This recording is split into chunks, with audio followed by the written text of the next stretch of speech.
My name is Bob Otis. I'm a retired professor of psychology from Ripon College in Wisconsin, and I've had the pleasure and the honor of being able to use this lighthouse for the last 27 summers. Each summer I come out and I'm joined by several interns, and together we study the killer whales. My main interest is in understanding or learning about these whales and sharing that with as many people as I can. When I came out here in the 1980s and saw my first killer whale, it was really love at first sight. You know, you just get very excited when you see them, and I simply began using the lighthouse as a place where I could observe these whales, and now suddenly 27 years have gone by.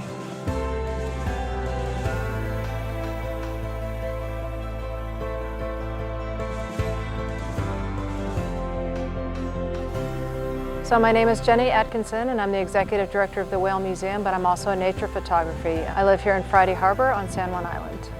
It's an important story to tell because it's a very small group of animals that needs recovery.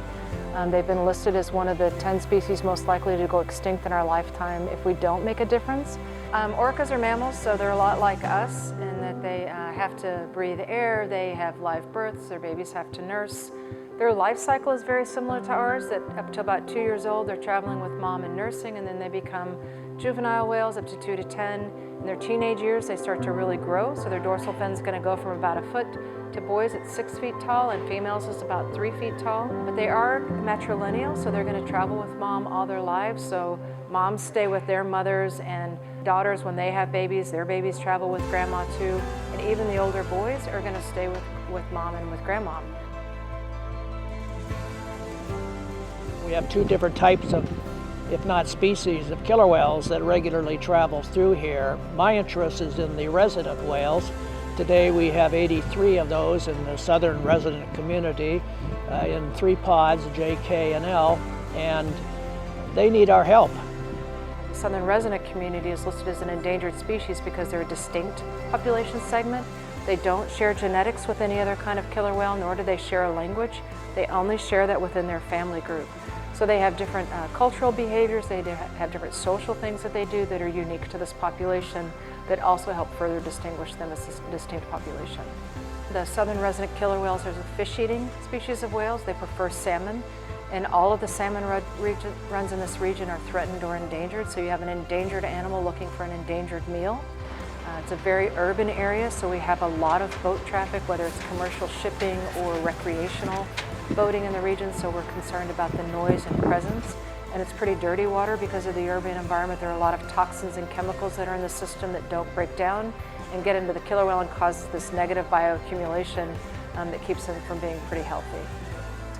The tourism operators have a strong vested interest in conserving the resources that they're telling people about. But the problem when you introduce us into that is we unintentionally have impacts that aren't necessarily positive for the environment. So our mission includes both the education and research, trying to understand population dynamics, how are these whales related. We're very interested in the sounds in the ocean, so we have an acoustics research program.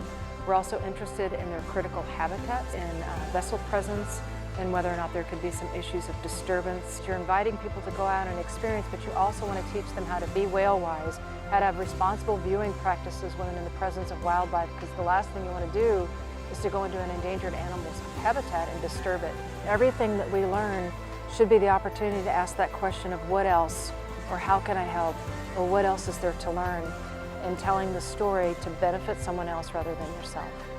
There are other ways to help these whales, and I think poetry is a marvelous way of teaching people about whales.